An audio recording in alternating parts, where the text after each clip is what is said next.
자, 첫 번째 포인트는 바로 이건데요. 관계입니다. 처음에 이 찰리가 지능이 좋아지는 수술을 받으면서 가장 크게 기대했던 거는요, 사람들과의 관계가 호전되지 않을까 하는 점이었었어요. 왜냐면 찰리가 어린 시절부터 굉장히 가정에서나 그 학교 생활에서나 지능이 낮은 것 때문에 사람들과의 원만한 관계를 맺어가지 못했던 경험들이 굉장히 많거든요.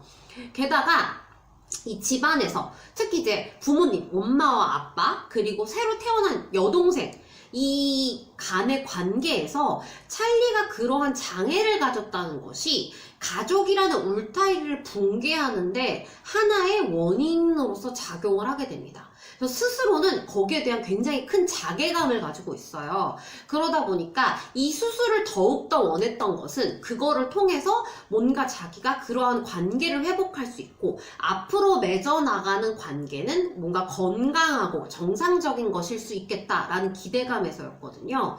그런데 아시겠지만 우리가 살다 보면 진짜 거의 대부분은 보통의 지능과 보통의 역할, 그 다음에 보통의 일들을 가지고 살아가는 평범한 사람이 되잖아요. 그럼에도 불구하고 겪게 되는 다양한 인간관계의 어려움들이 있죠. 그것도 찰리가 똑같이 경험을 하게 됩니다.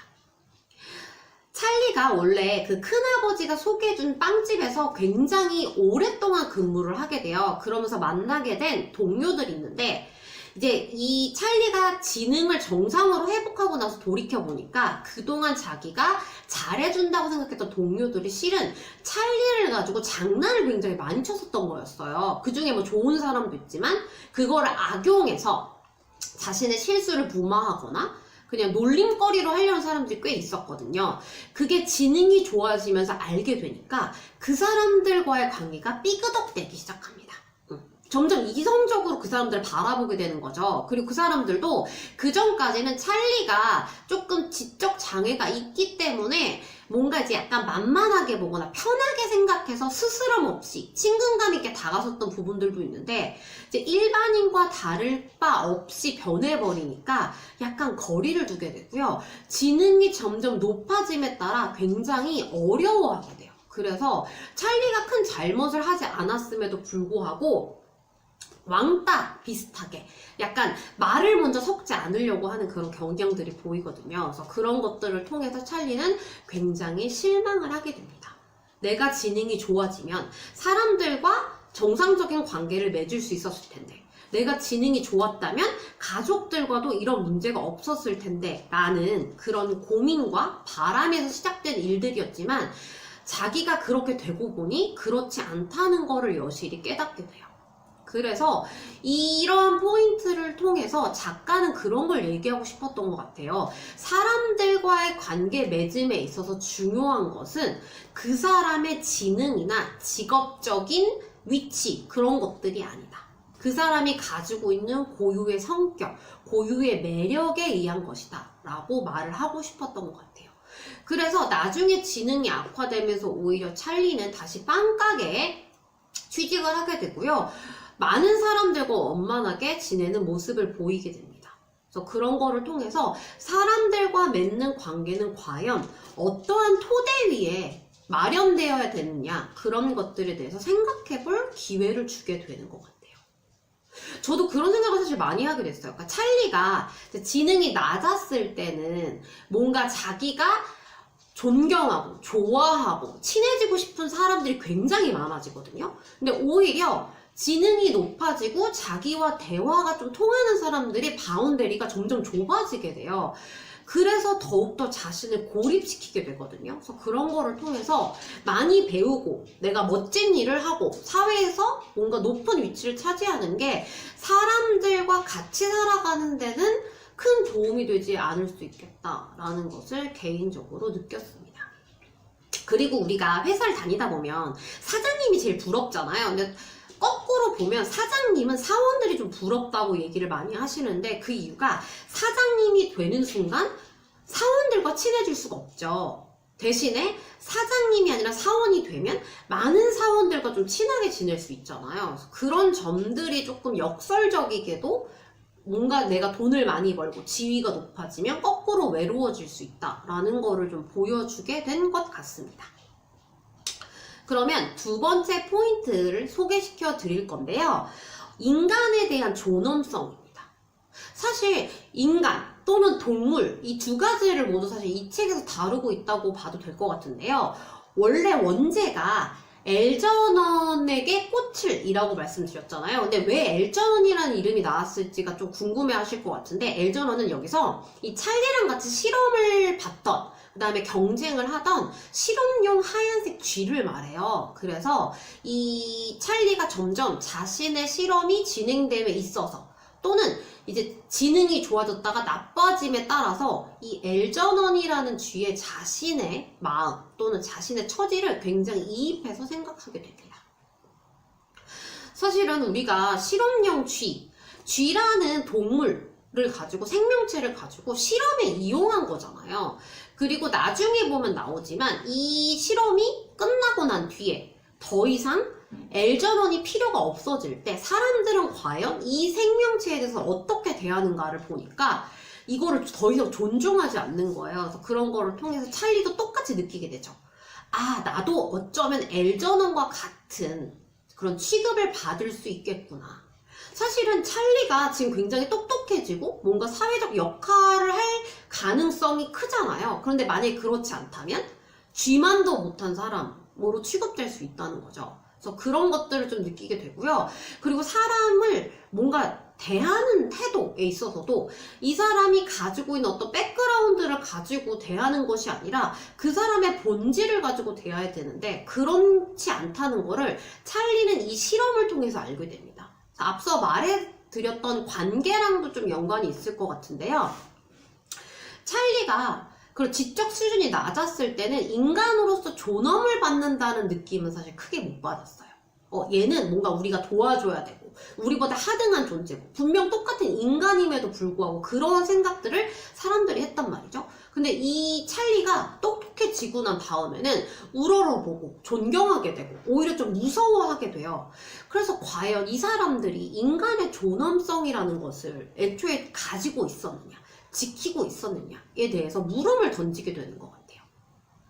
우리는 살면서 그런 질문을 많이 하게 되잖아. 굉장히 힘들 때 나는 도대체 이 사회에 그다음에 이번 생에 도대체 무슨 역할을 하기 위해서 태어났나.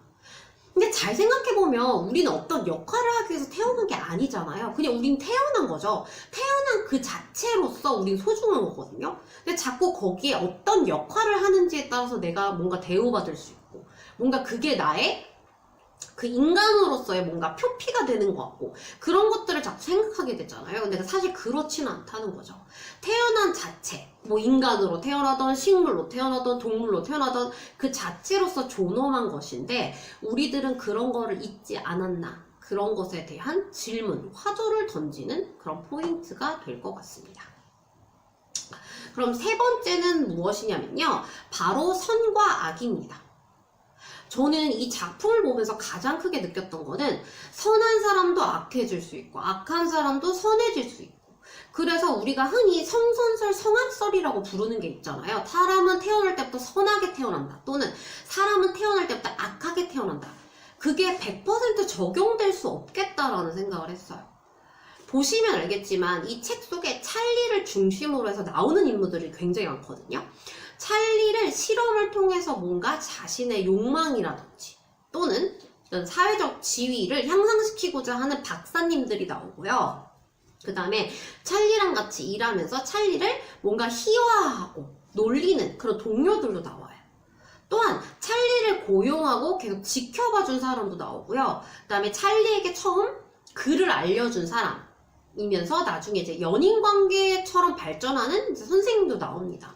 그러한 인물들을 보면서 이러한 인물들이 항상 성격이 고정되어 있는 것이 아니고 어떤 상황에 따라, 어떤 처지에 따라, 또 한 인물에 따라 성격이 변화할 수 있구나, 또는 다양한 그런 측면들을 가질 수 있구나 라는 거를 느꼈던 것 같습니다. 몇 명을 좀 보도록 할게요. 원래 이제 찰리가 지적 수준이 낮았을 때 막 놀리던 동료들이 있었어요. 그런데 어느 날 찰리가 지적 수준이 높아지니까 이 동료들의 안 좋은 점이 보이기 시작하는 거예요. 물론 놀리고 그 다음에 뭐 약간 장난을 치는 것도 나쁘다고 볼 수 있지만 알고 보니까 이 점원으로서 굉장히 충실하게 일하는 줄 알았는데 알고 보니까 단골 손님이랑 짜고 돈을 막 삥땅을 쳐.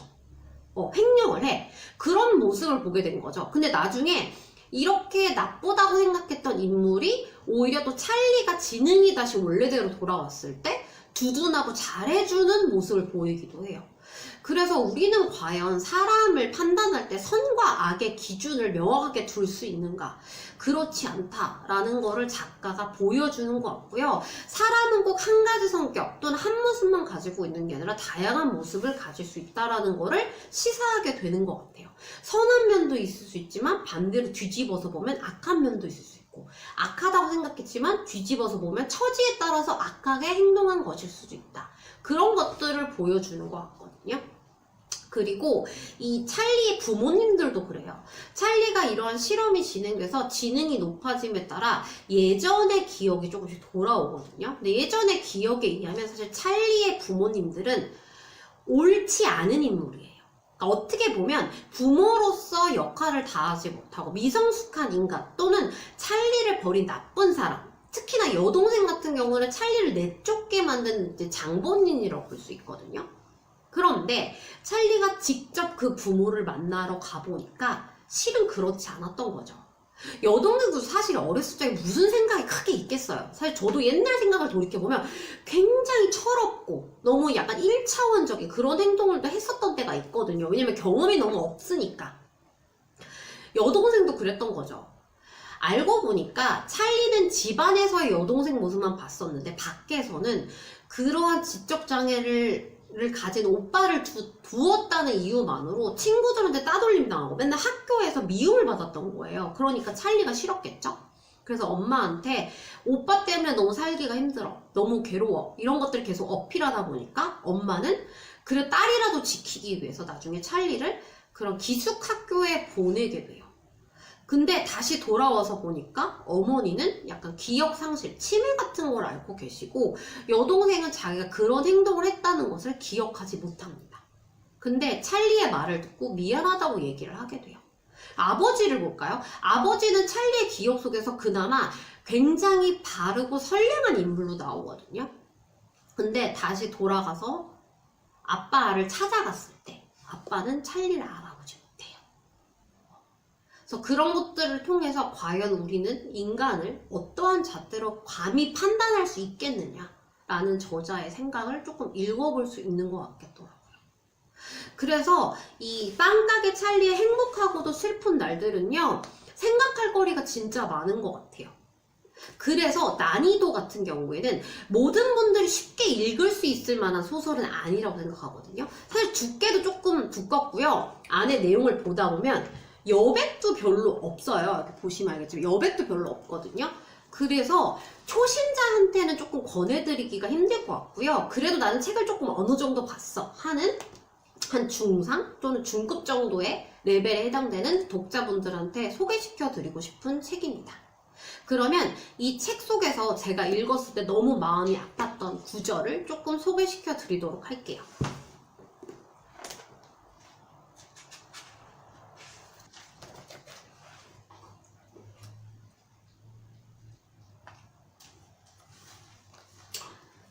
자, 읽어드리도록 하겠습니다.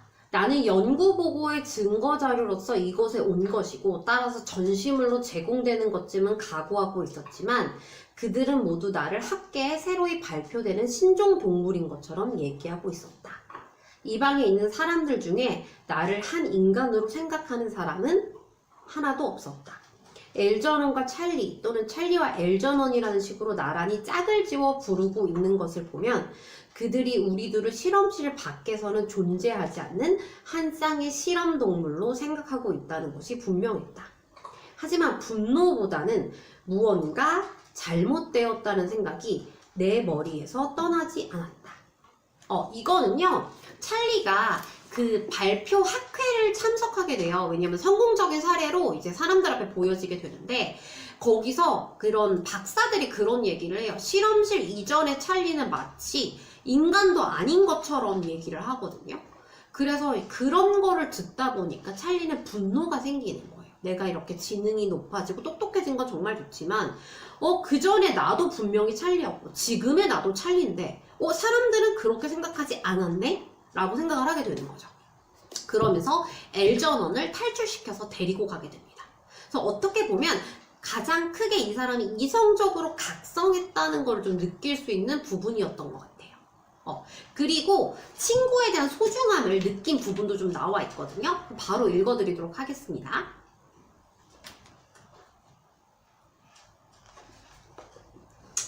오늘 나는 바보 같은 짓을 해버렸다.